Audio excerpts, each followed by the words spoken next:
Shalom. Sekali lagi shalom. Puji Tuhan, Bapak Ibu saudara-saudari jemaat yang dikasihi dalam Tuhan Yesus Kristus. Kita kembali lagi bersama-sama berkumpul untuk memuji mengucapkan Tuhan di tempat ini. Minggu ke-22 sesudah Pentakosta, 24 Oktober 2021. Dengan tema kita pada hari ini, dipanggil untuk melayani dan menjadi hamba. Dengan atas pembacaan Alkitab kita dari Markus 10 ayatnya yang ke-35 sampai dengan 40. Sebelum kita memasuki ibadah kita, saya minta dengan penuh kasih untuk Bapak Ibu saudara-saudari jemaat agar dapat menonaktifkan handphone masing-masing agar suasana ibadah kita dapat berjalan dengan tentram. Mari kita datang kepada Tuhan, kita menyiapkan hati kita siapkan hati kita untuk beribadah kepada Tuhan.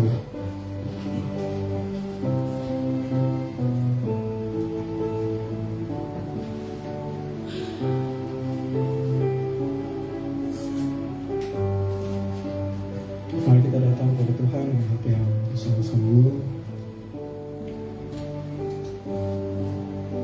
Kita memasuki hadiratnya yang Maha Kudus.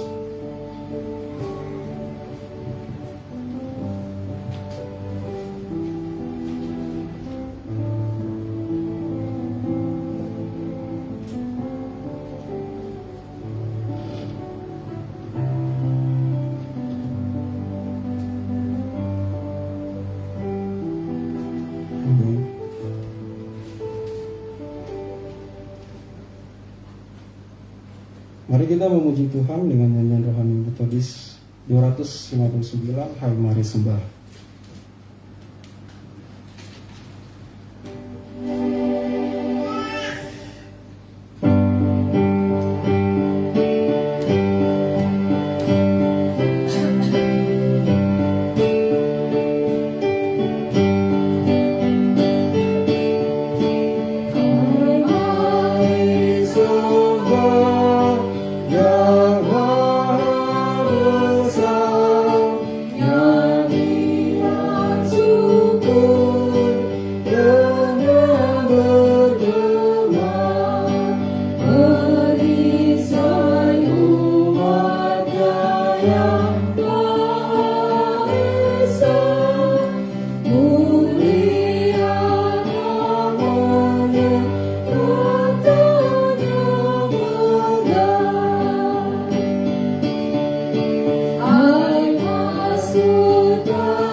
Bangkit berdiri.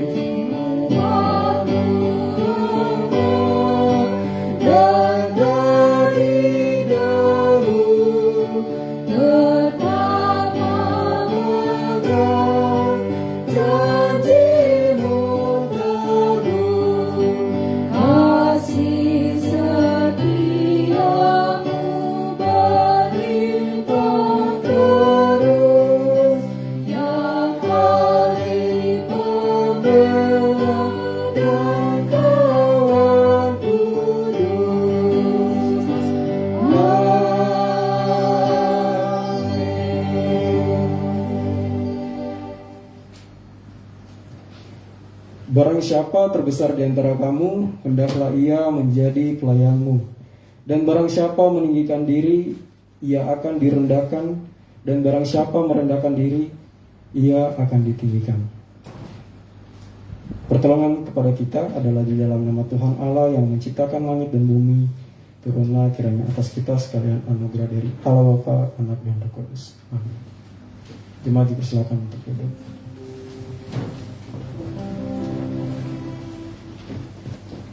Tiba saatnya kita akan mengakui dosa-dosa kita.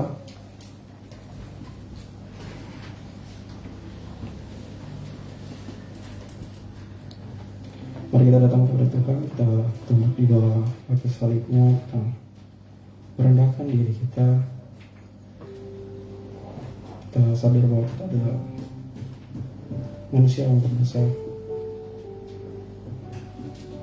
Mari kita datang kepada Tuhan, kita mengakui segala perbuatan dan pelanggaran kita.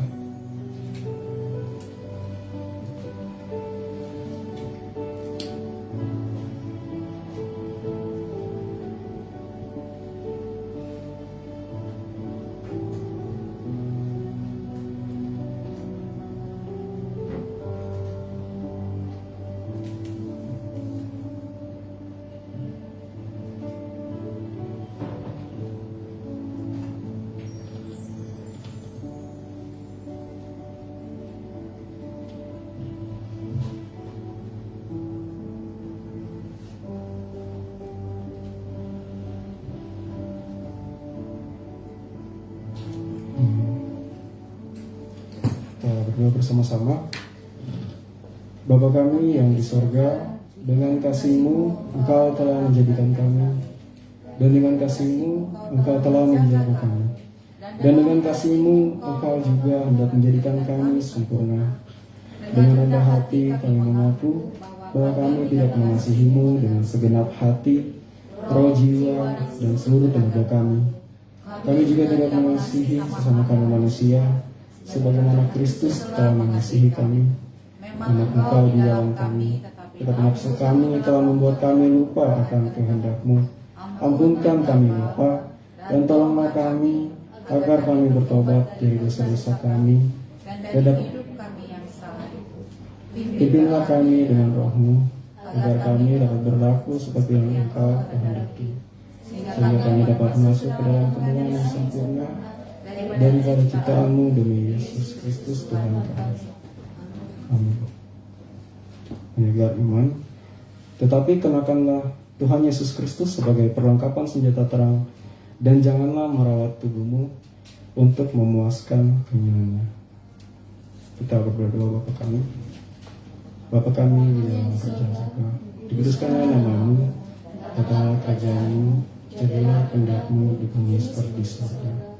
Berikanlah kami pada hari ini makan kami secukupnya, dan ampunilah kami atas kesalahan kami, seperti kami juga mengampuni orang yang bersalah kepada kami.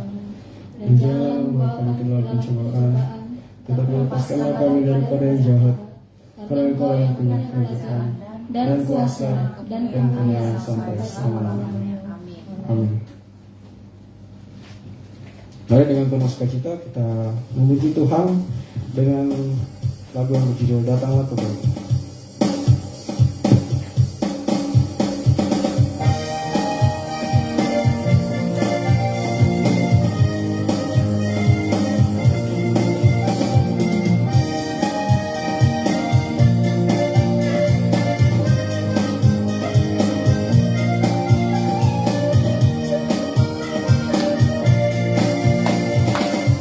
Datanglah ke baiknya dengan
biasanya kita akan berespons ceria dari Mazmur 104. Ayatnya yang ganjil akan dibacakan oleh kaum pria dan ayat yang genap dibacakan oleh kaum wanita.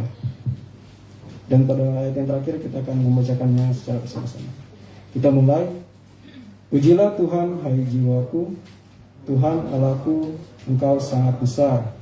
Engkau yang berpakaian keagungan dan semarak, yang berselingkuhan terang seperti kain, yang membentangkan langit seperti tenda, yang mendirikan kamar bentengmu di air, yang menjadikan awan-awan sebagai kendaraanmu, yang bergerak di atas angin, yang membuat angin sebagai suruhan-suruhanmu, dan api yang menyala sebagai pelayan-pelayanmu, yang telah mendasarkan bumi di atas tumpuannya, sehingga akan goyang untuk seterusnya dan selamanya. Dengan samudera raya Engkau telah menyelubuhinya, air telah naik melampaui gunung-gunung. Terhadap tabirmu air itu melarikan diri, dari kebingungan terhadap suara gunturmu. Naik gunung, turun lembah ke tempat yang Kau tetapkan bagi mereka. Batas Kau tentukan, takkan mereka takkan kembali mereka menyelubungi bumi. Betapa banyak perbuatanmu ya Tuhan, sekaliannya Kujadikan dengan kebijaksanaan, bumi penuh dengan ciptaanmu. Biarlah habis orang-orang berdosa dari bumi, dan biarlah orang-orang yang fasik tidak ada lagi. Pujilah Tuhan, hai jiwaku, haleluya.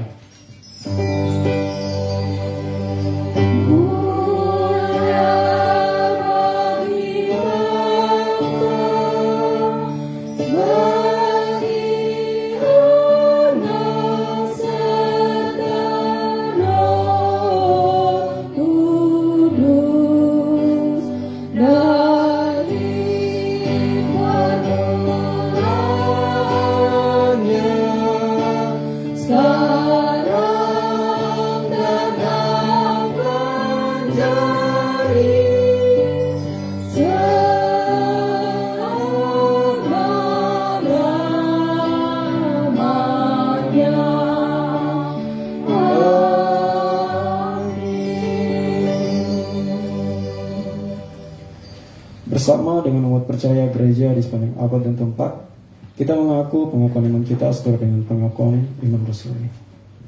Aku percaya kepada Allah, Bapa yang Maha Kuasa, dan langit dan bumi, dan kepada Yesus Kristus, anaknya yang tunggal, Tuhan kita, yang dikandung dari Roh Kudus, lahir dari anak darah Maria, yang menderita sengsara di bawah pemerintahan Pontius Pilatus, disalibkan, mati dan dikuburkan, turun dalam neraka, pada hari yang ketiga bangkit keluar dari antara orang mati, naik ke surga, duduk di sebelah kanan Allah, Bapa yang Maha Kuasa, dan dari sana untuk menghakimi orang yang hidup dan yang mati. Aku percaya pada Roh Kudus, gereja yang kudus dan hanya, persekutuan orang kudus, pengampunan dosa, kebangkitan dari dalam hidup yang kekal. Amin. Cuma dipersilakan untuk duduk.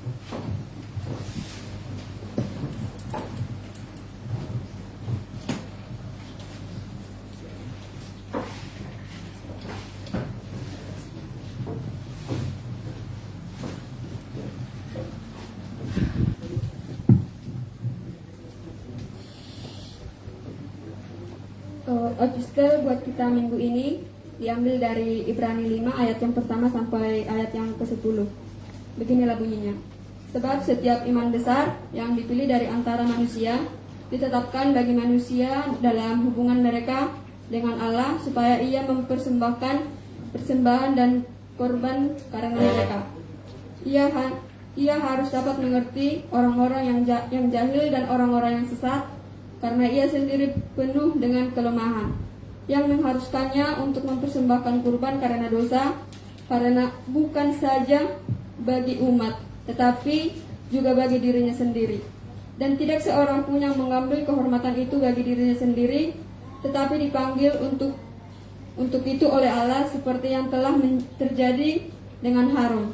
Demikian pula Kristus tidak memuliakan dirinya sendiri dengan menjadi imam besar, tetapi dimuliakan oleh Dia yang berfirman kepadanya, Anakku, engkau telah kuperanakkan pada hari ini. Sebagaimana firman-Nya dalam suatu nas lain, engkau adalah iman untuk selama-lamanya, menurut peraturan Melkisedek. Dalam hidupnya sebagian manusia, ia telah mempersembahkan doa dan permohonan dengan ratap tangis dan keluhan kepada Dia, yang sungguh menyelamatkannya dari maut, dan karena kesalehannya ia telah didengarkan. Dan sekalipun ia adalah anak, ia telah belajar menjadi taat dari apa yang dideritakannya. Dan sesudah ia menjadi kesempurnaannya, ia menjadi pokok keselamatan yang abadi bagi semua orang yang taat kepadanya. Dan ia dipanggil menjadi imam besar oleh Allah menurut peraturan Melkisedek. Amin. Berbahagialah setiap orang yang mendengarkan firman Tuhan serta melakukannya dalam kehidupan sehari-hari.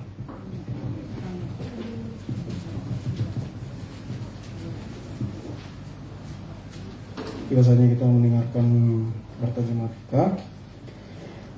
Pimpinan jemaat, pengurus, dan jemaat Immanuel Banjarmasin mengucapkan selamat beribadah kepada kita semua dan selamat datang kepada Bapak, Ibu, saudara-saudari yang baru pertama kali hadir beribadah di GIM Immanuel Banjarmasin. Jika ada dari kita yang baru, dipersilakan untuk dapat berdiri dan melakukan itu.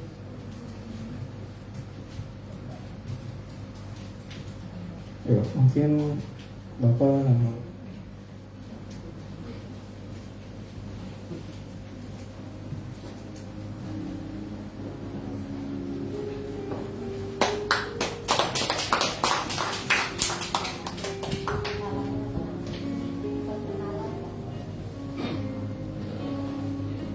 Shalom. Shalom.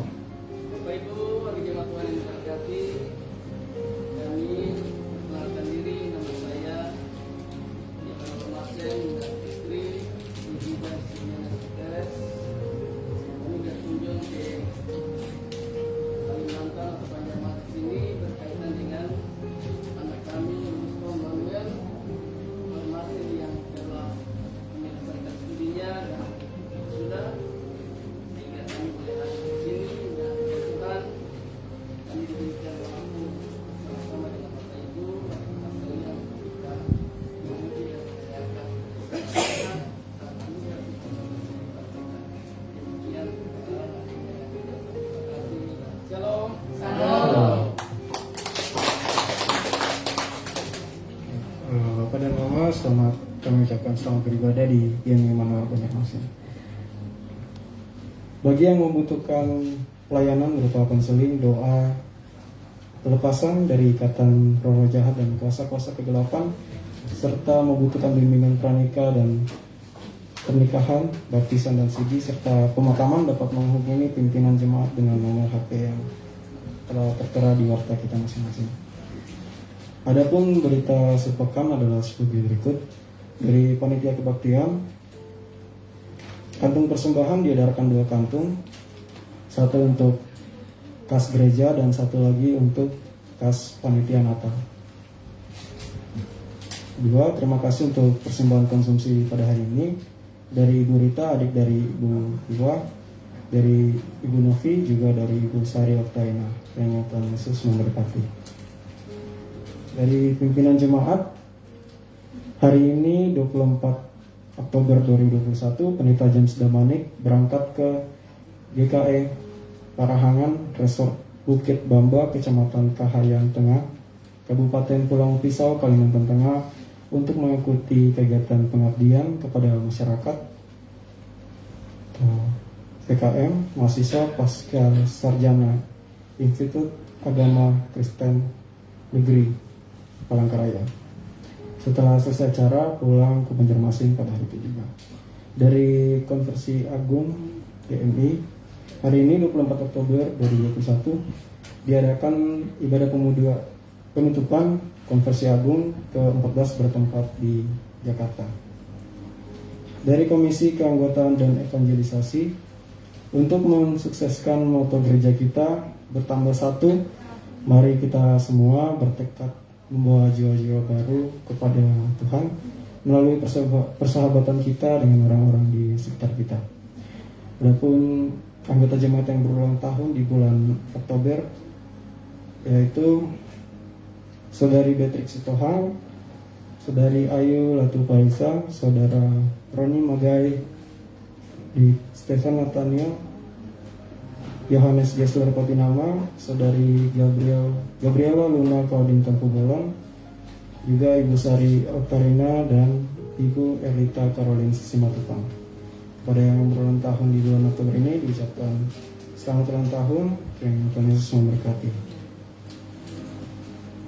Jika ada yang berulang tahun juga di bulan Oktober ini dan belum diwartakan, mohon kesediaannya untuk dapat memberitahukan kepada Komisi Keanggotaan dan Evangelisasi, yaitu Ibu Eviati. Kelas meeting anak sekolah minggu setiap hari Rabu pukul 17 WITA menghimbau orang tua yang mempunyai anak sekolah minggu agar mendorong anaknya untuk ikut kelas meeting sekolah minggu. Kelas meeting dewasa bagi orang tua diadakan setiap hari Rabu pukul 19 WITA di gereja. Kelas meeting pemuda-pemudi atau P3MI gabungan diadakan setiap hari Kamis pukul 19 WITA di gereja. Dua malam setiap hari pukul 21 WITA dikoordinir oleh Saudari Mei dan Ibu Evangelis Nafiada menghimbau semua jemaat dan P3MI agar bisa ikut. Seksi sekolah minggu ibadah anak setiap hari Minggu pukul 9.30 WITA menghimbau para orang tua agar dapat membawa anaknya ke sekolah minggu. Dari Persekutuan Wanita Metodis Indonesia PWMI yang Manuel Banjarmasin, dari Koperasi PWMI menjual gula putih 1 kg dengan harga Rp12.000. Bagi jemaat yang membutuhkan silakan untuk menghubungi Ibu Ketua, yaitu Ibu Sufitri. Dari Seksi Pemuda-Pemudi P3MI, Persekutuan P3MI setiap Sabtu pukul 19 WITA via Zoom. Link Zoom akan diinfokan di grup P3MI. Pada tanggal 30 Oktober nanti dengan tema doa Yabes, pelayan firman oleh Bapak Pendeta James Manik dan liturgis Saudari Gabriela Luna. Latihan kor setelah ibadah minggu ini kita akan latihan kor dalam rangka mempersiapkan Natal di gereja kita yang akan dilatih oleh Saudara Christian Manulang, menghimbau agar P3MI untuk bisa mengikuti latihan. Dari Panitia Natal 2021,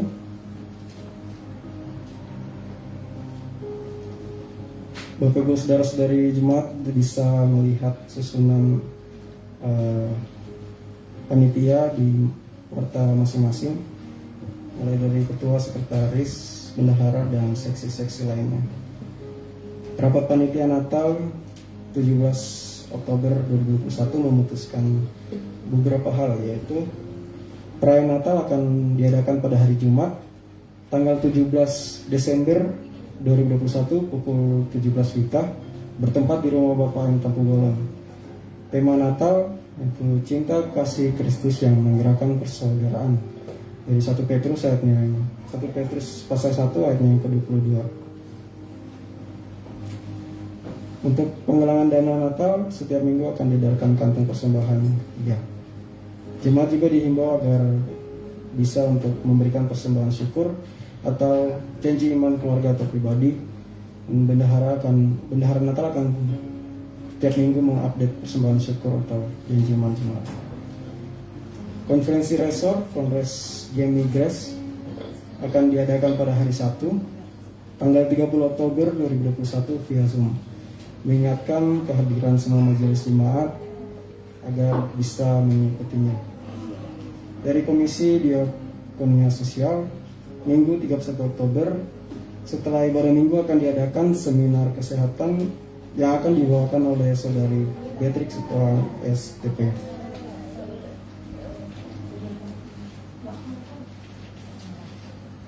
Untuk pokok-pokok doa syafaat dan bacaan Alkitab sudah tertera di warta kita masing-masing. Diharapkan untuk Bapak Ibu Saudara-saudara jemaat agar dapat menerapkannya dalam kehidupan sehari-hari. Untuk kehadiran dan persembahan minggu lalu juga sudah tertulis kiranya kita bisa membacanya masing-masing. Demikian warta ibadah kita hari ini. Kita akan mendengarkan persembahan pujian dari P3MI. Diharapkan dimohon teman-teman kaliannya agar bisa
Kita akan menaikkan doa syafaat kita yang akan dibawakan oleh saudara Meta.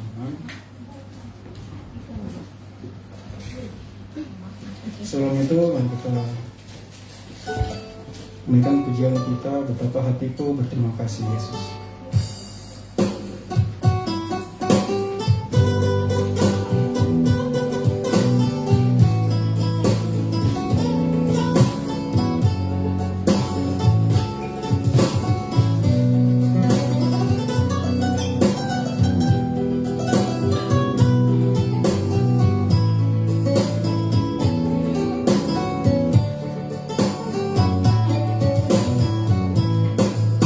Betapa hatiku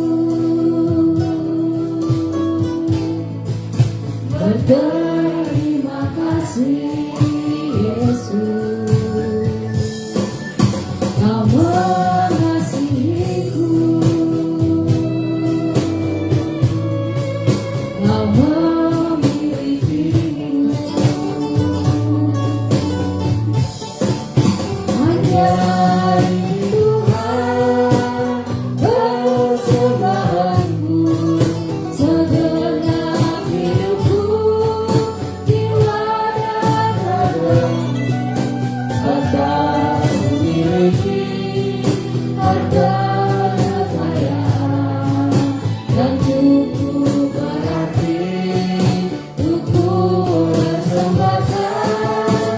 Hanya ini Tuhan permohonanku, terimalah Tuhan persembahanku. Pakailah hidupku sebagai alatmu seumur hidupku.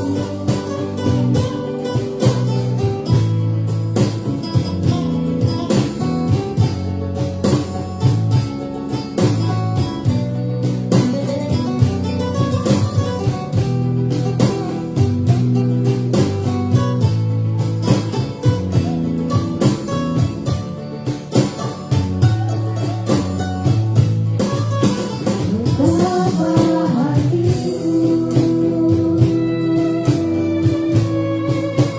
berterima kasih Yesus,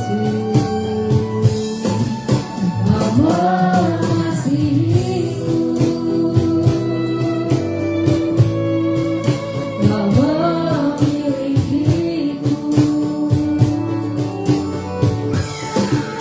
Hanya ini Tuhan persembahanku, segenap hidupku, jiwa dan ragaku. Sebab ku miliki harta kekayaan yang cukup berarti untuk ku persembahkan. Hanya ini Tuhan permohonanku, terimalah Tuhan persembahanku. Pakailah hidupku sebagai alatmu seumur hidupku.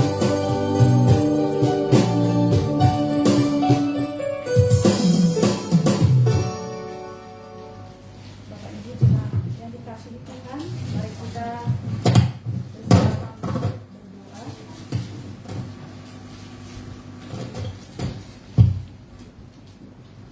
Kita bersatu hati berdoa. Bapa kami yang di sorga, segala puji hormat kami naikkan ke hadirat Tuhan. Sungguh Bapa, ketika kami ada sampai hari ini bukan karena kekuatan kami, tetapi semata-mata oleh karena belas kasihan-Mu ya Tuhan yang boleh Engkau berikan kepada kami. Kami juga bersyukur Tuhan Engkau boleh mempersatukan kami jemaat-Mu untuk beribadah bersama-sama memuji Tuhan di dalam rumah yang Engkau kuduskan ini ya Tuhan. Dan pada kesempatan ini ya Bapa, kami mau menaikkan setiap kerinduan hati kami ke dalam tangan kasih Tuhan. Bapa, kami bersyukur untuk bangsa dan negara Indonesia, bangsa yang Engkau cintai ini ya Tuhan, bangsa yang kami cintai ini. Kami bersyukur untuk Bapak Presiden Joko Widodo bersama dengan seluruh jajarannya. Kami bersyukur Tuhan Engkau boleh memakai beliau di dalam membawa kesejahteraan, bahkan juga pembangunan yang lebih baik bagi seluruh masyarakat Indonesia, ya Tuhan Yesus.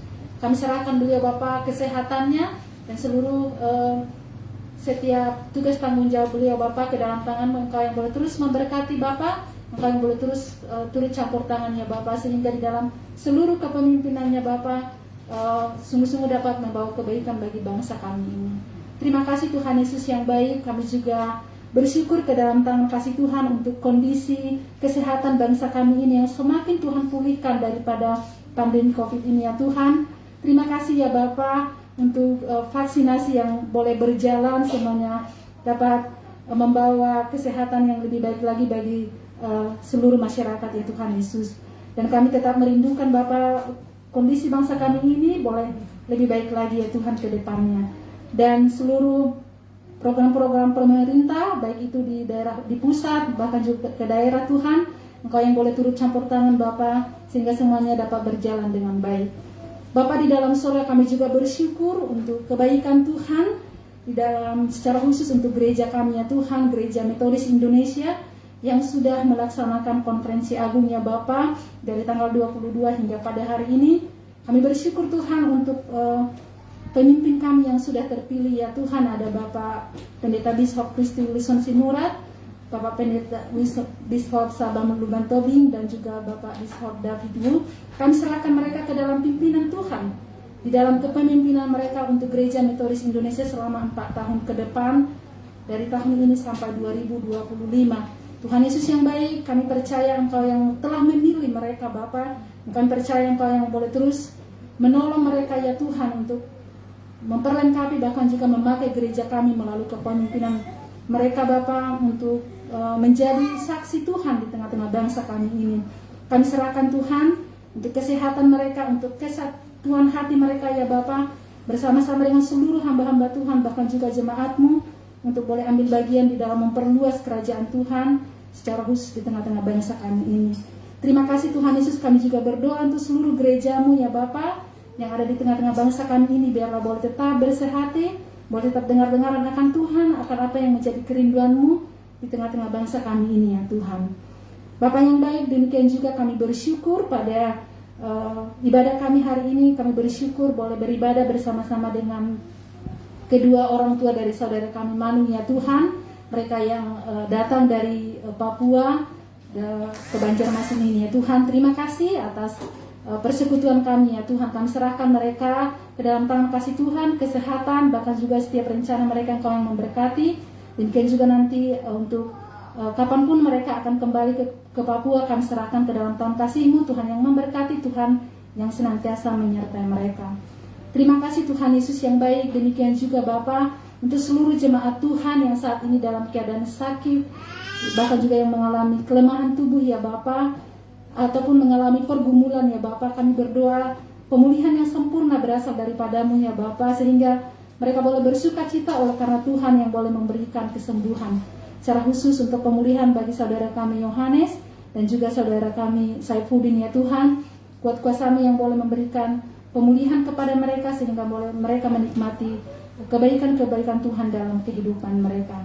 Terima kasih Tuhan. Kami juga menyerahkan seluruh mahasiswi yang berkuliah di Banjarmasin maupun di Banjarbaru ya Tuhan, jemaat-Mu yang ada di tempat ini.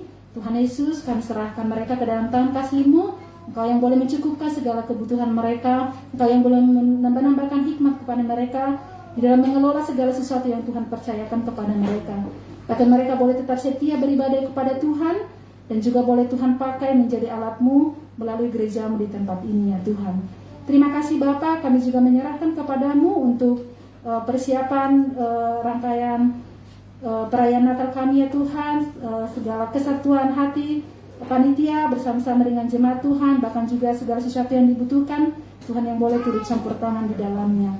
Terima kasih Bapak. Dengan kami juga berdoa untuk konferensi resort yang akan diadakan pada hari Sabtu ya Tuhan.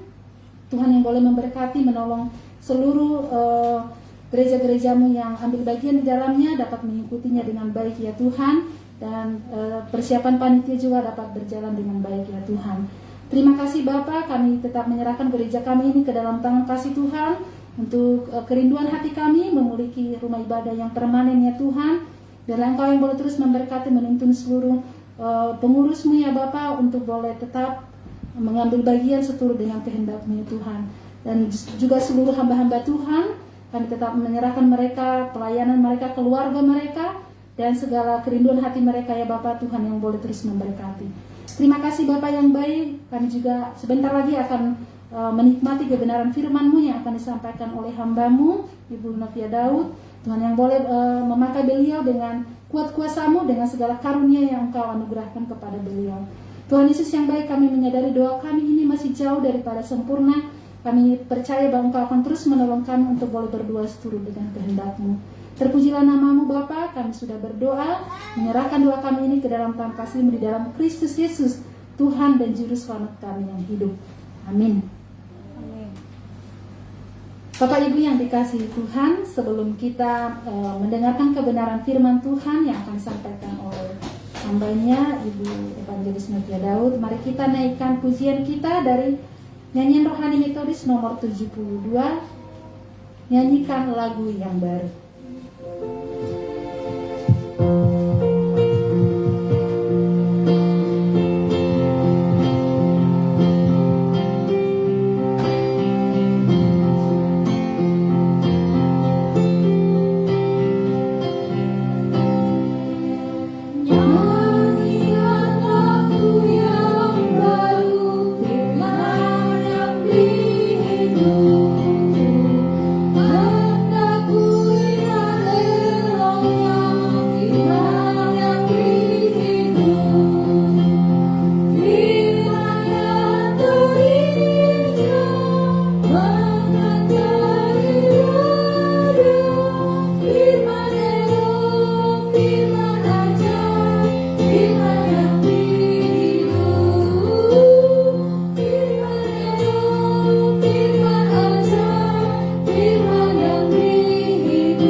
tundukkan kepala kita menghadap Tuhan dan mohon pertolongan kuasa Roh-Nya yang kudus. Bapa Surgawi, kami bersyukur siang hari ini kami boleh bersama-sama ada di rumah-Mu, bertelut di hadapan Tuhan, mohon segala ampun segala dosa dan kesalahan kami. Biarlah firman Tuhan yang kami akan pelajari menjadi satu titik pedoman dalam kehidupan kami, agar kami memiliki pembaruan budi, agar kami memiliki pertobatan jiwa, dan kami boleh terus-menerus hidup di dalam kebenaran. Karena kebenaran itulah yang akan memerdekakan kami, Tuhan. Memerdekakan kami dari keputusan kehidupan yang salah, memerdekakan kami dari belenggu-belenggu ketidakdisiplinan hidup, kehidupan yang sembrono, kehidupan yang jauh daripada segala suara Roh Kudus yang diperdengarkan dalam kehidupan kami. Karena hanya dengan dasar firman-Mu ya Bapa, kami boleh menghidupi iman kami yang sesungguhnya. Kami rindu Tuhan berbicara kepada kami. Kami siap Tuhan membaca, merenungkan firman Tuhan. Karena firman itu elok. Firman itu adalah hidup. Firman itu ajaib dan memberi kehidupan kepada kami. Terima kasih Bapa buat kuasa Roh-Mu yang kudus dan juga kekasih Kristus yang akan memberikan kami pencerahan pada pagi hari ini saat kami mendengarkan firman-Mu. Demi nama Tuhan Yesus Kristus, haleluya, amin. Jemaat sekalian dipersilakan duduk. Mari kita membuka firman Tuhan yang akan kita belajar sama-sama pagi hari ini. Bapak Ibu, dari Markus pasal 10 ayat 35 sampai ayat yang ke-45. Markus pasal yang ke-10 ayat 35 sampai ayat yang ke-45. Satu perikop ini diberi judul oleh LAI sebagai judul Permintaan Yakobus dan Yohanes. Bukan memerintah, melainkan melayani. Perbandingan di dalam perikop ini adalah di dalam Matius pasal 20 ayat 20 sampai ayat 28. Nanti sudah bisa bersama melakukan pemahaman firman ini tersendiri ya. Saya akan membacakan, mari kita simak baik-baik. Permintaan Yakobus dan Yohanes, bukan memerintah melainkan melayani. Ayat 35. Lalu Yakobus dan Yohanes, anak-anak Zebedius, mendekati Yesus dan berkata kepadanya, Guru, kami harap supaya engkau kiranya mengabulkan suatu permintaan kami. Jawabnya kepada mereka, apa yang kamu kehendaki aku perbuat bagimu? Lalu kata mereka, perkenankanlah kami duduk dalam kemuliaan kelak, yang seorang lagi di sebelah kananmu dan yang seorang di sebelah kirimu. Tetapi kata Yesus kepada mereka, kamu tidak tahu apa yang kamu minta. Dapatkah kamu meminum cawan yang harus kuminum dan dibaptis dengan baptisan yang harus kuterima? Jawab mereka, kami dapat. Yesus berkata kepada mereka, memang kamu akan meminum cawan yang harus kuminum dan akan dibaptis dengan baptisan yang harus kuterima. Tetapi hal duduk di sebelah kananku atau di sebelah kiriku, aku tidak berhak memberikannya. Itu akan diberikan kepada orang-orang bagi siapa itu telah disediakan. Mendengar itu, ke-10 murid yang lain menjadi marah kepada Yakobus dan Yohanes. Tetapi Yesus memanggil mereka lalu berkata, kamu tahu bahwa mereka yang disebut memerintah bangsa-bangsa memerintah rakyatnya dengan tangan besi, dan pembesar-pembesarnya menjalankan kuasanya dengan keras atas mereka. Tidakkah demikian di antara kamu? Barang siapa ingin menjadi besar di antara kamu, hendaklah ia menjadi pelayanmu. Saya ulangi sekali lagi. Barang siapa ingin menjadi besar di antara kamu, hendaklah ia menjadi pelayanmu. Dan barang siapa ingin menjadi yang terkemuka di antara kamu, hendaklah ia menjadi hamba untuk semuanya. Karena anak manusia juga datang, bukan untuk dilayani, melainkan untuk melayani, dan untuk memberikan nyawanya menjadi tebusan bagi banyak orang. Amin. Berbahagia kita yang mendengar firman Tuhan, membaca firman Tuhan, merenungkan dan melakukan dalam kehidupannya hari lepas hari. Bapak, Ibu, Saudara yang terkasih di dalam Tuhan, pelayanan atau melayani itu tidak pernah timbul dengan sendirinya di dalam kehidupan manusia. Seseorang bisa melayani bukan karena dia ingin melayani, tetapi Tetapi seseorang melayani karena ia belajar untuk melayani. Ketika pelayanan itu adalah suatu kondisi yang diajarkan, yang dididik, yang membuat seseorang itu mengerti mengapa dia harus melayani, maka itu adalah satu kondisi yang terus-menerus diajarkan kepada kita. Melayani itu tidak ada, saudara sekalian, dalam kehidupan kita. Kita itu terbiasa dilayani. Dari kecil kita dilayani, sampai mati dilayani, betul? Ketika bayi itu lahir, dia dilayani oleh ibu atau bapaknya, atau orang yang mengasuh dia. Diberi makan, diberi susu. Nggak pernah bayi itu meminta makan, kemudian dia cari di dapur makanan, nggak ada. Ketika seseorang belajar berjalan, dia belajar, Bapak Ibu. Belajar berjalan itu dengan tuntunan orang, tidak bisa dia belajar dengan sendirinya. Kita bukan monyet, kita bukan binatang yang hidup di tengah hutan yang bisa belajar dengan alam. Tetapi seseorang tidak bisa hanya belajar dengan alam. Seseorang itu belajar dengan dikondisikan demikian. Belajar mulai dari berjalan, jatuh bangun berapa kali, saudara sekali. Saya perhatikan anak kecil yang mulai belajar berjalan. Dia belajar itu tidak 1-2 kali, puluhan ribuan kali dia belajar. Membaca pun, Bapak Ibu Saudara sekalian, belajar. Saudara tahu, belajar membaca itu memiliki tingkat kesulitan yang sangat tinggi. Karena manusia tidak mengerti itu membaca, menulis itu tidak mengerti, apalagi berhitung, tidak mengerti.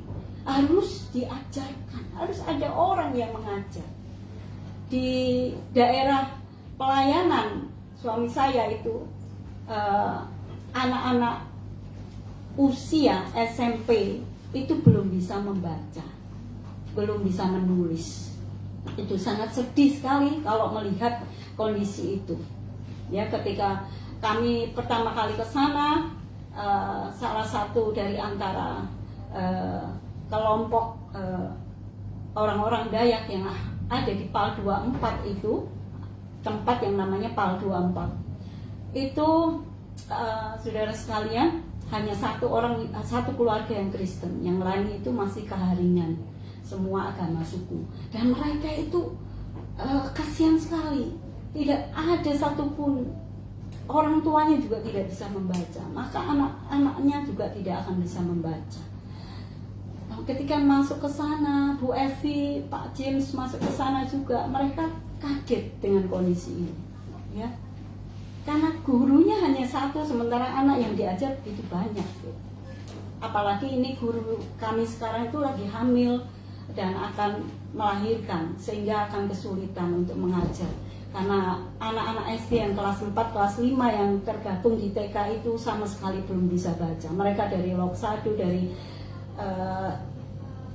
di dukun, dari daerah-daerah sekitar, ada beberapa desa di sana yang bergabung masuk di dalam PAL 24 itu karena orang tuanya mengambil karet dan sebagainya. Itu anak-anaknya semua dibawa ke sana, sudah kelas 4 belum bisa baca, dan sangat sulit sekali keadaan itu. Membaca menulis harus diajarkan, maka itu ada sekolah-sekolah. Karena apa? Karena seseorang harus diajar terus-menerus, didisiplin terus-menerus. Melayani itu bukan sesuatu yang menjadi kehendak seseorang. Melayani adalah sesuatu kondisi yang diajarkan, yang didengungkan, yang dimuridkan terus-menerus terjadi dalam kehidupan seseorang. Nah, pelayanan di dalam pelayanan publik maupun pelayanan masyarakat dan pelayanan Kristiani itu memiliki konsep yang mungkin agak ada perbedaan, yang mungkin perbedaan itu tipis sekali, tapi yang jelas ada perbedaannya. Karena pelayanan yang dimaksud di dalam firman Tuhan, dan kita kemudian melihat bagian daripada permintaan Yakobus dan Yohanes ini maka kita akan melihat bahwa pelayanan ini sebenarnya adalah pelayanan Kristiani yang berdasarkan daripada kematian daripada Kristus. Ayat yang ditutup dengan ayat yang ke-45 dalam perikop ini adalah dia melayani dan memberikan nyawanya menjadi tebusan bagi banyak orang. Jadi pelayanan ini agak berbeda sekali karena pelayanan ini berdasarkan daripada nyawa dari Kristus Tuhan. Bapak, Ibu, Saudara yang terkasih dalam Tuhan Yesus, apa beda pekerjaan dan pelayanan? Tadi saya singgung sedikit pelayanan publik, pelayanan masyarakat itu berbeda sekali dengan pelayanan Kristen yang seharusnya dimiliki oleh setiap orang percaya.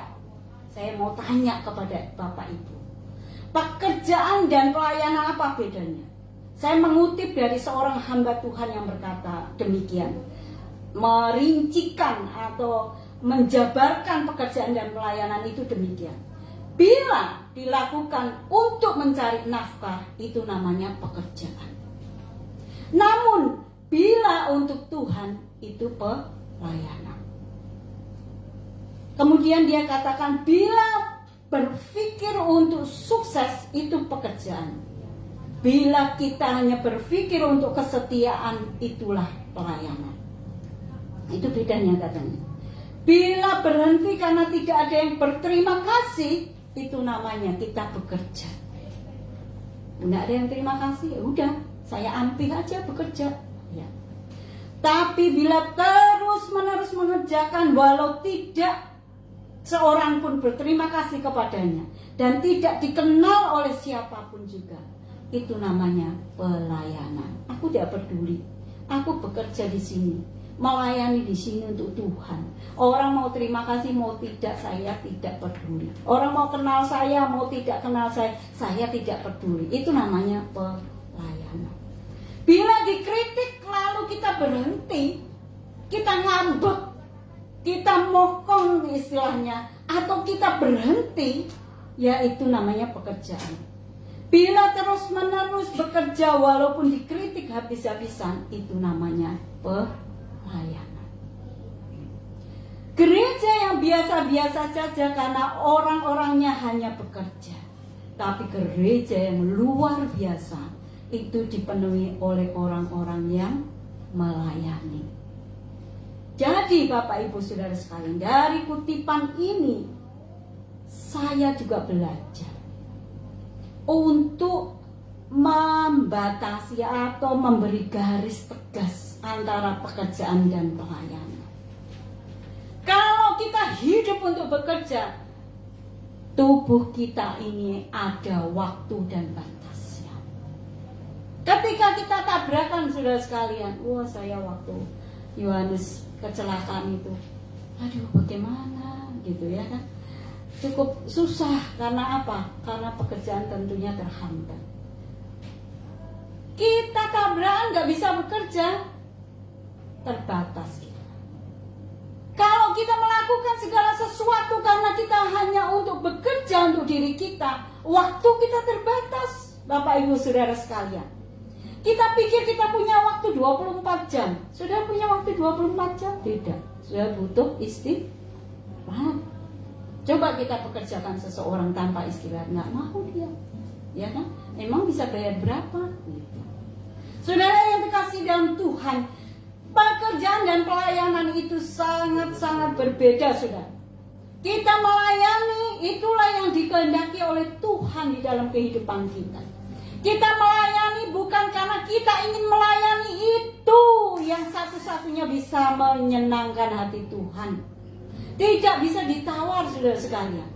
Kita mungkin menganggap diri kita seseorang yang hebat, yang penuh dengan karunia. Tapi kalau saudara tidak punya hati melayani, saudara dipakai oleh gereja, saudara dipakai oleh seseorang, saudara tidak akan dipakai oleh Tuhan.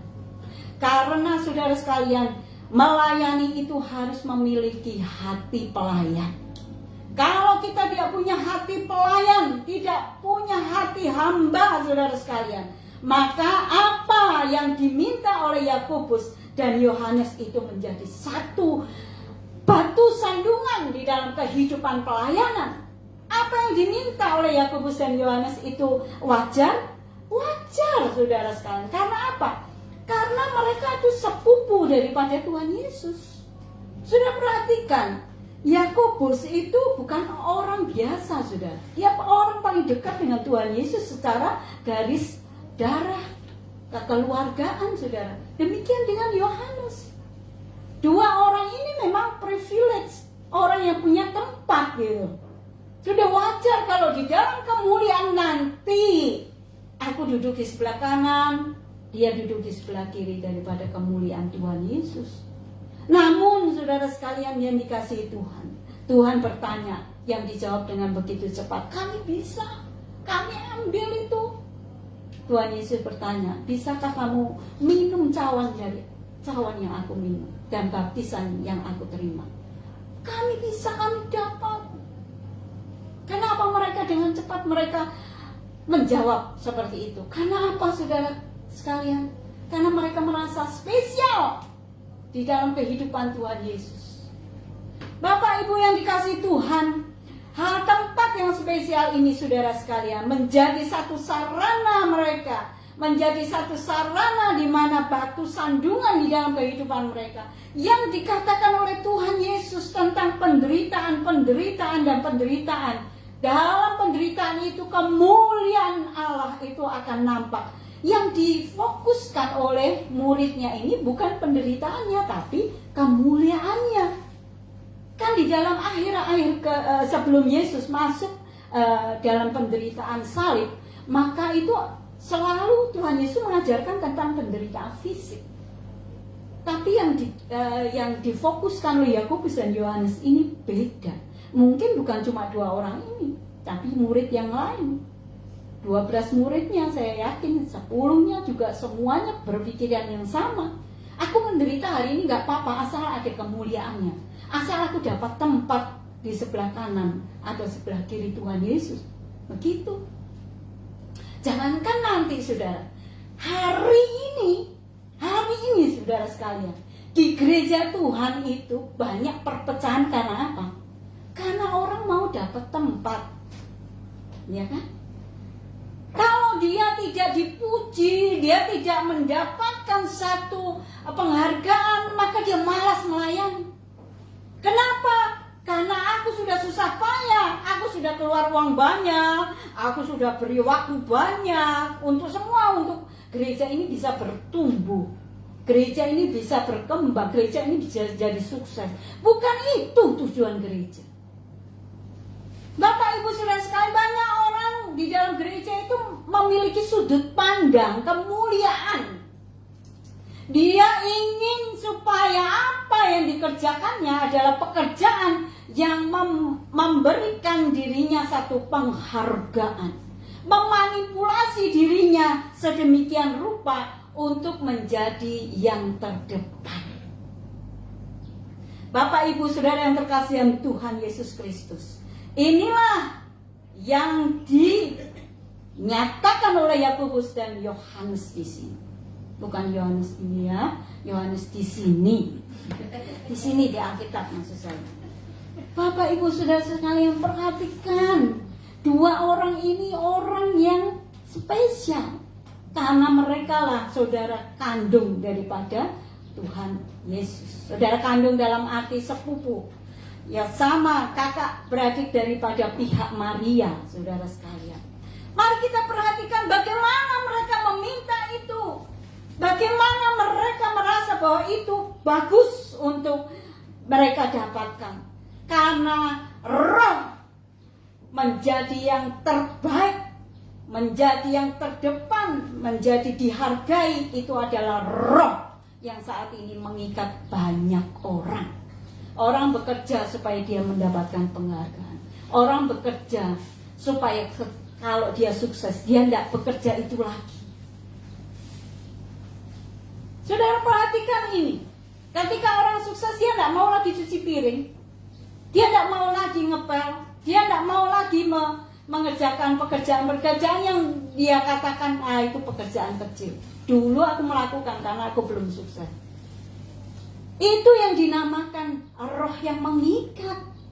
Mengikat apa saudara sekalian? mengikat untuk menjadi yang terbaik, baru dia tidak melakukan. Itu bukan pelayanan.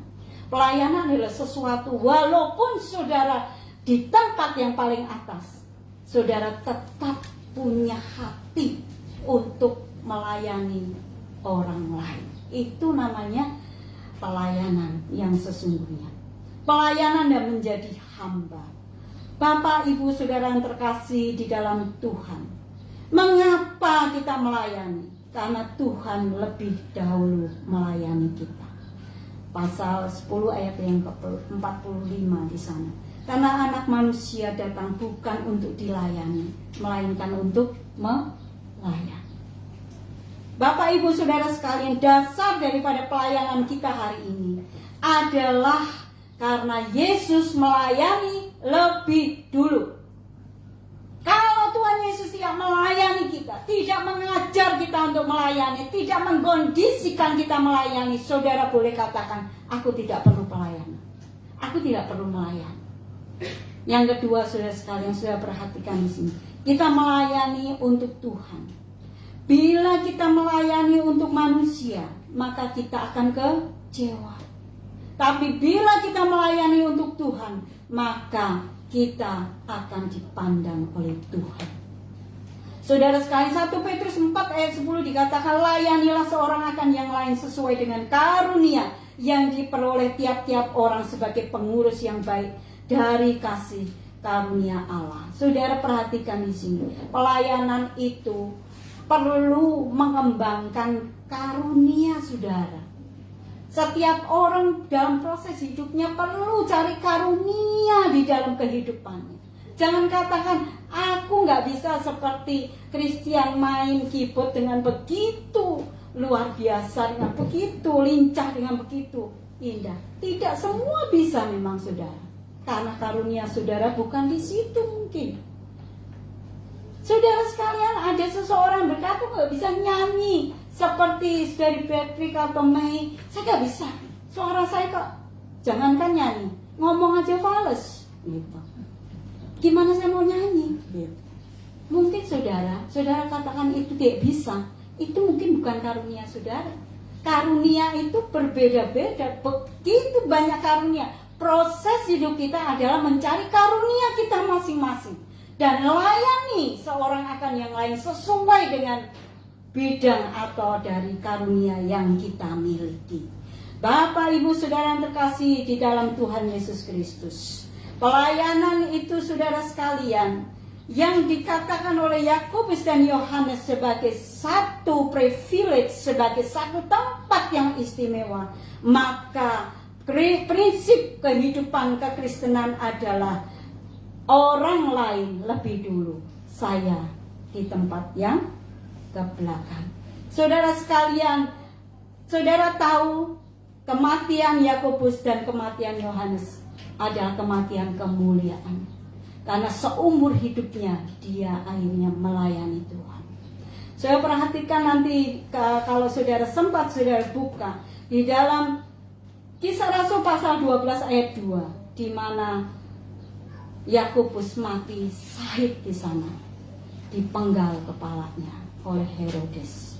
Saudara, ini adalah mungkin bagian yang mungkin saudara. Kenapa saya katakan mungkin? Karena tidak tertulis di Alkitab. Dikatakan adalah Yakobus mungkin salah meminta. Tetapi saudara lihat, proses kehidupannya adalah proses kemuliaan saudara sekalian. Apa yang dilakukan dia itu mulia sekali. Kalau dia tidak punya hati melayani, dia tidak akan bisa mengerjakan pekerjaan mulia seperti itu. Saudara sekalian, bagaimana dengan Yohanes? Yohanes lebih menyedihkan lagi. Dia tidak dibunuh waktu itu juga, tapi dia dibuang ke pulau yang kering, yaitu Pulau Patmos. Wahyu pasal 1 ayat 9 dikatakan di sana, Yohanes dibuang di dalam kesendiriannya. Mungkin dalam kesendiriannya itulah saudara sekalian, dia memberikan hidup yang terakhirnya buat Tuhan Yesus. Itu adalah perbuatan yang mulia saudara sekalian. Dia buang karena kesalahannya, Dia dibuang karena dia memberitakan Injil, supaya orang itu datang kepada Kristus, bertobat kepada Kristus, hidup untuk Kristus. Itu yang diperjuangkan oleh Yohanes, saudara sekalian, di Pulau Patmos. Di Pulau Patmos itu dia menulis sesuatu yang kemudian disingkap satu demi satu di akhir zaman ini, saudara. Salah satunya adalah penanaman chip di dalam tubuh seseorang. Itu adalah pertanda bahwa kegiatan iblis di akhir zaman itu ditandai dengan angka 666. Saudara sekalian, 666 itu menjadi satu yang bukan gurauan semata-mata. Itu terjadi di dunia kita pada hari ini. Saudara sekalian yang dikasihi Tuhan, hanya dengan penyingkapan wahyu daripada Yohanes, dia menuliskan semuanya itu di kitab wahyu, saudara sekalian. Dengan karunia yang dia miliki, dengan kuasa Roh Kudus yang mengajarkan dia untuk menuliskan kitab wahyu ini, menyingkapkan kebenaran akhir zaman, yaitu akhir di mana Kristus akan datang kedua kalinya. Saudara, pertanyaannya hari ini, saudara, sikap hati sebagai seorang hamba yang dimiliki oleh Yakobus dan Yohanes serta ke 10 muridnya yang lain, saudara sekalian, minus daripada Yudas. Saudara, perhatikan kehidupan mereka adalah kehidupan pelayanan, saudara sekalian. Apakah mereka memikirkan diri sendiri? Tidak, saudara. Apalagi Petrus, dia punya keluarga, tapi seluruh hidupnya dia persembahkan untuk Tuhan. Mungkin kalau ditanya gimana perasaan keluarganya ditinggalkan oleh Petrus, mungkin sangat sedih sekali, saudara sekalian. Tapi Petrus melakukan itu sampai pada akhir hidupnya untuk pelayanan dan pelayanan. Hanya orang yang memiliki sikap hati sebagai seorang pelayan, maka dia bisa melayani Tuhan. Saya akhiri Tuhan, saudara sekalian, dengan sikap pelayanan yang harus kita miliki. Yang pertama itu sikap hati. Saudara benar ini, kalau hati kita nggak benar, saudara sekalian, apapun yang kita kerjakan, itu cepat atau lambat itu ketahuan. Yang kita kerjakan tidak baik. Jadi apa yang kita lakukan harus pertama kali adalah selalu bertanya kepada diri sendiri. Jadi kalau kita nggak bertanya pada diri sendiri, susah, saudara sekalian. Karena apa? Karena kita melayani bukan untuk kita. Kalau orang didorong untuk pelayanan, untuk melayani Tuhan, pasti jawabannya saya nggak bisa, saya belum ketemu karunia. Nah, ini alasan sebenarnya. Coba saudara lihat sikap hati saudara. Tuhan Yesus mati buat saya, Tuhan Yesus mau mengorbankan nyawanya buat saya supaya saya melayani. Ketika kita diminta pelayanan, kita hanya tujuannya cuma satu. Satu, tidak bisa. Dua, terlalu over di dalam pelayanan. Sehingga saudara perlu bertanya di dalam sikap hati saudara, apakah saya memang betul-betul mau melayani. Ada sebuah cerita saudara mengenai sikap hati. Seorang pendeta itu menemukan sebuah surat yang datang kepada dia. Dia baca, kemudian ada salah seorang jemaatnya mendapatkan warisan dari orang yang tidak, dari pamannya yang tidak punya anak, tidak punya keturunan, dan hanya jemaatnya ini satu-satunya orang yang masuk di dalam keluarganya.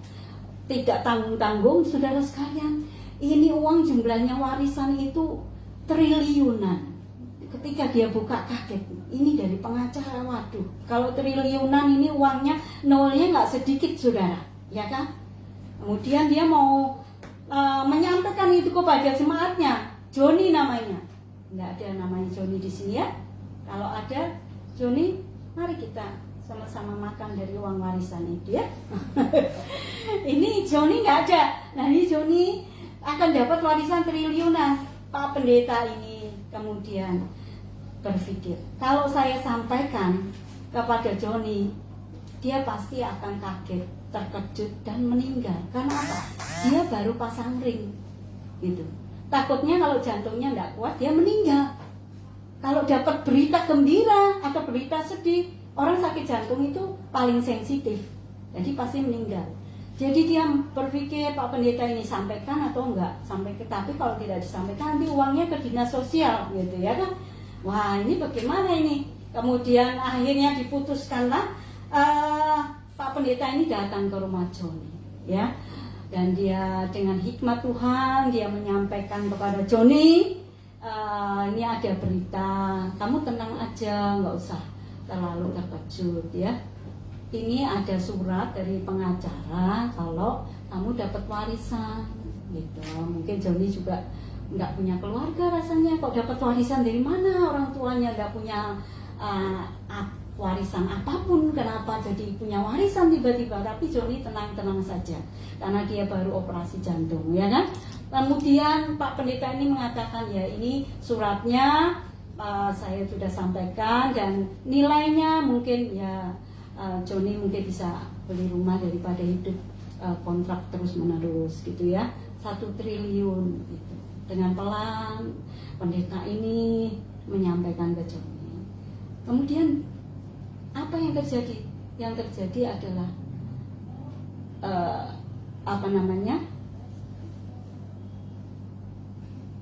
belum disampaikan seperti itu, ya. Pak Pendeta ini menyampaikan seandainya, gitu, bukan menyampaikan langsung, ya Bapak Ibu. Dia mengatakan seandainya kamu dapat uang 1 triliun, kamu mau apakan uang ini? Belum disampaikan, ini ada surat dari pengacara, belum Bapak Ibu, saya baru ingat. Dia mau buka suratnya, dia bilang sama Joni, Jon, kalau seandainya kamu dapat 1 triliun hari ini, kamu mau apakan uang itu? Joni berkata, Pak Pendeta, saya udah janji sama Tuhan, kalau saya misalnya dapat 1 triliun, saya serahkan ke gereja, Pak. Kemudian saudara, apa yang terjadi? Yang terjadi adalah pendetanya terkejut dan meninggal, saudara. Bukan Joni, tapi pendetanya, saudara. Karena dapat 1 triliun untuk gereja, itu bisa bangun gereja dan langsung bangun sekolah dan rumah sakit dan seterusnya. Saudara sekalian yang dikasihi Tuhan, sikap hati itu sangat penting, saudara. Kita mungkin akan melihat kemuliaan, kita tidak akan terkejut dengan kemuliaan, saudara. Karena apa? Karena kita melakukan itu setiap saat di dalam kehidupan kita, yaitu kemuliaan di dalam pelayanan kita. Kita berbuat sesuatu melihat sikap hati kita, apakah saya sudah benar atau tidak di hadapan Tuhan. Kita minta Tuhan untuk menolong kita supaya kita bisa melayani dengan baik. Itu pertama, sikap hati. Yang kedua, sikap dan gaya hidup. Melayani itu adalah gaya hidup sehari-hari kita, saudara. Saudara, saya terharu sekali kalau setiap minggu ada piring kotor, pulang dari gereja kita makan, ada anak-anak muda yang di sana dengan rela hati untuk mencuci piringnya. Enggak pernah enggak loh, saudara. Saya selalu melihat itu. Mungkin pertama kali, ayo disuruh cuci piring, tapi selanjutnya inisiatif sendiri. Itu karena apa? Karena itu gaya hidup. Gaya hidup kita ada gaya hidup melayani, gaya hidup sehari-hari, saudara. Nggak usah disuruh kita melakukan, itu namanya gaya hidup. Nggak usah disuruh membantu, saudara ambil inisiatif untuk membantu, itu namanya gaya hidup. Saudara, yang terakhir adalah prinsip hidup. Melayani itu prinsip di dalam kehidupan orang Kristen. Melayani itu prinsip yang hanya dimiliki oleh seseorang yang bukan hanya menghambakan diri di dalam pelayanan sebagai pendeta, tetapi sebagai sebagai orang yang mengasihi Tuhan. Prinsip kita tidak dilayani, tetapi melayani. Melayani lebih sungguh. Biar lagu ini kita nyanyikan bersama-sama sambil kita merenungkan firman Tuhan. Kita minta Tuhan, saya rindu, saya dipenuhi dengan hati untuk melayani Tuhan di dalam kehidupan saya hari lepas hari. Mari kita katakan kepada Tuhan, kenapa Tuhan aku harus melayani? Karena Engkau terlebih dahulu melayani kepadaku. Tuhan, aku rindu karena Engkau lebih dahulu memberikan nyawamu kepadaku supaya aku hidup, supaya aku dimenangkan, supaya aku menjadi generasi yang melayani Tuhan dengan hebat. Melayani lebih sungguh, melayani lebih sungguh, melayani lebih sungguh. Tuhan lebih dulu melayani kepadaku. Tuhan lebih dulu melayani kepadaku. Melayani lebih sungguh. Saya mengajak cuma sekali untuk berdiri sama-sama. Katakan kepada Tuhan sekali lagi. Janjikan kepada Tuhan sekali lagi dengan kekuatan Roh Kudus. Melayani lebih sungguh. Saudara, gereja ini tidak butuh tenagamu. Tuhan tidak butuh kepandaianmu. Tapi Tuhan rindu hatimu sebagai seorang hamba yang mau melayani Dia.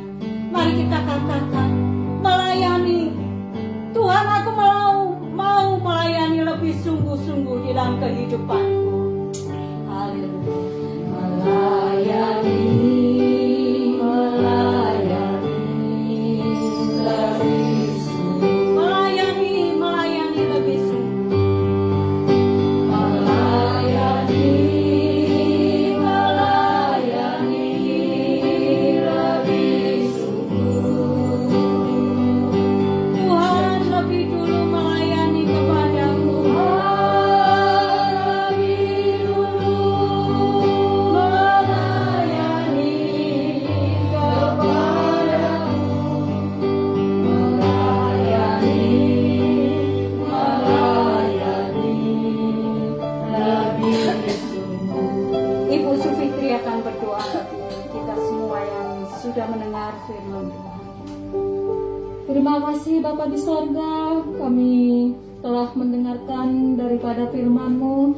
Biarlah kami bukan hanya mendengarkan daripada firman-Mu, biarlah kami boleh melakukan di setiap kehidupan kami, di setiap langkah kami, di setiap perbuatan kami ya Bapa, supaya kami boleh menjadi sama seperti Engkau Tuhan Yesus, meneladani Engkau.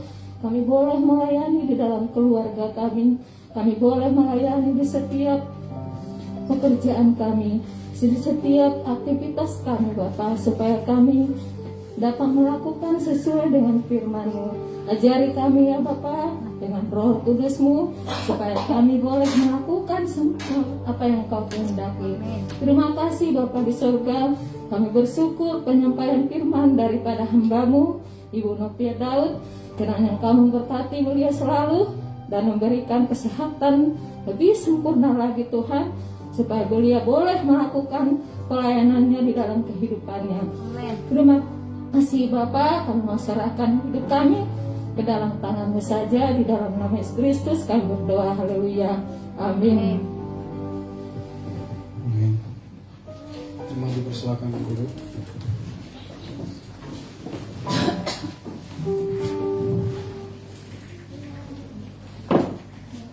Sebab Dialah Allah kita dan kitalah umat gembelanya dan kawanan domba tuntunan tangannya.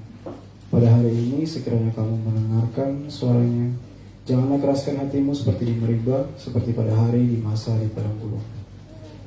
Kita akan mendengarkan persembahan pujian dari PWM.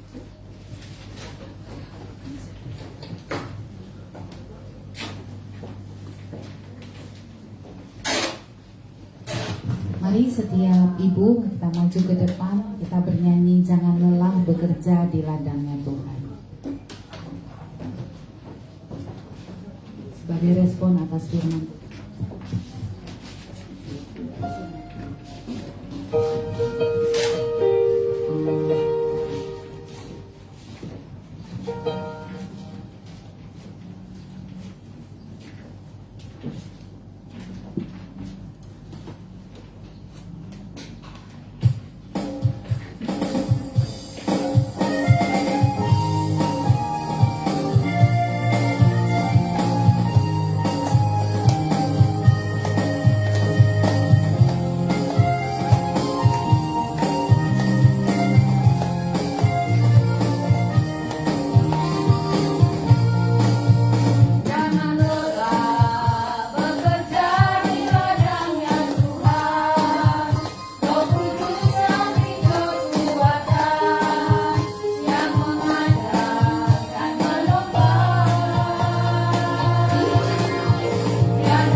kasih untuk persembahan pujiannya. Tuhan Yesus memberkati.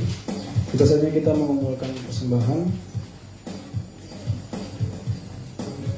Berilah kepada Tuhan kemuliaan namanya, bawalah persembahan dan masuklah ke pelatarannya.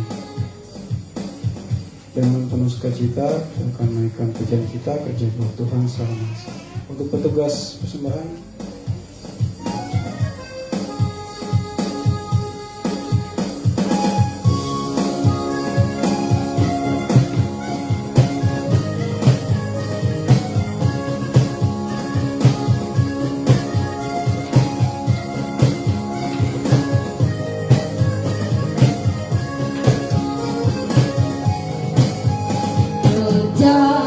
buat Tuhan selalu manis, Dia mengubah selalu manis. Ayo kerja buat Tuhan, tunggu senang-senang, dipanggil Tuhan selalu manis, membawa diri ke hadapan Tuhan saudara, serta Tuhan selalu manis.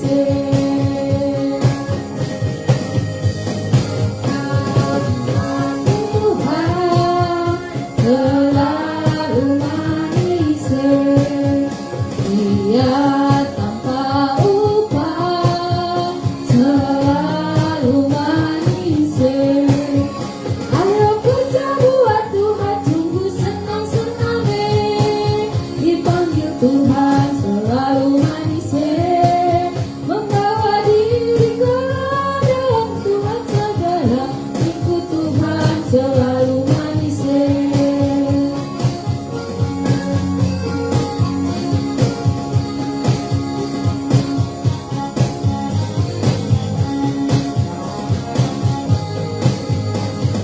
Kerja buat Tuhan selalu manis,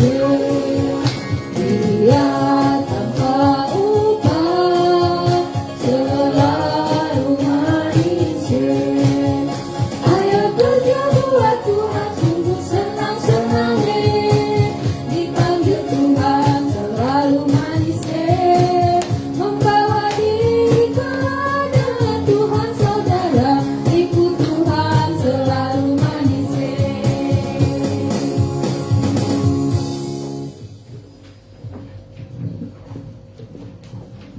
Bapak Ibu semua sekalian, mari kita mempersembahkan persembahan kita di hadapan Tuhan. Bapa di surga, Engkau Allah yang penuh dengan kasih dan kemurahan. Terbukti ya Tuhan, dalam kehidupan kami tidak pernah kekurangan.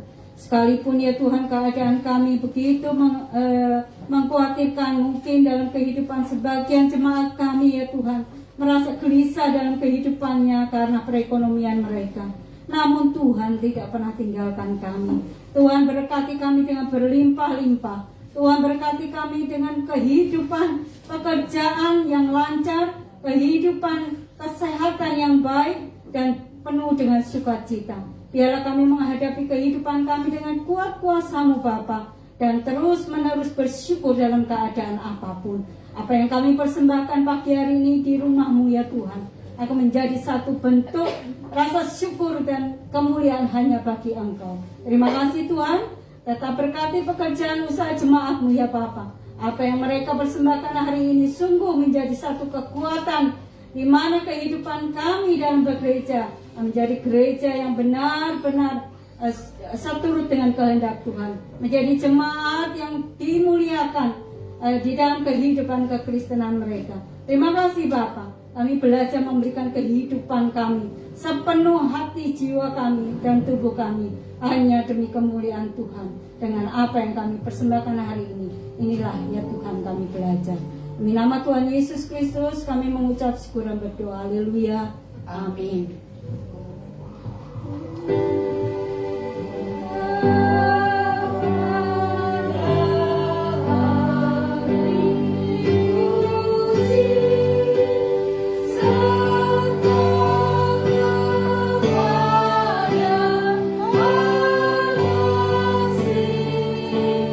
Roh Kudus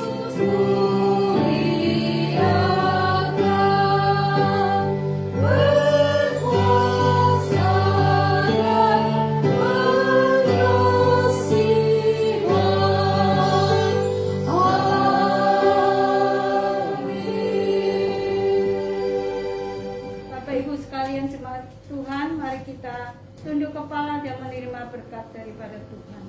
Kiranya kasih karunia daripada Allah Bapa dan kasih pengorbanan daripada Yesus Kristus serta kuat kuasa daripada Roh-Nya yang kudus memberkati kehidupan jemaat sekalian dari mulai hari ini sampai Maranatha Tuhan Yesus datang yang kedua kalinya.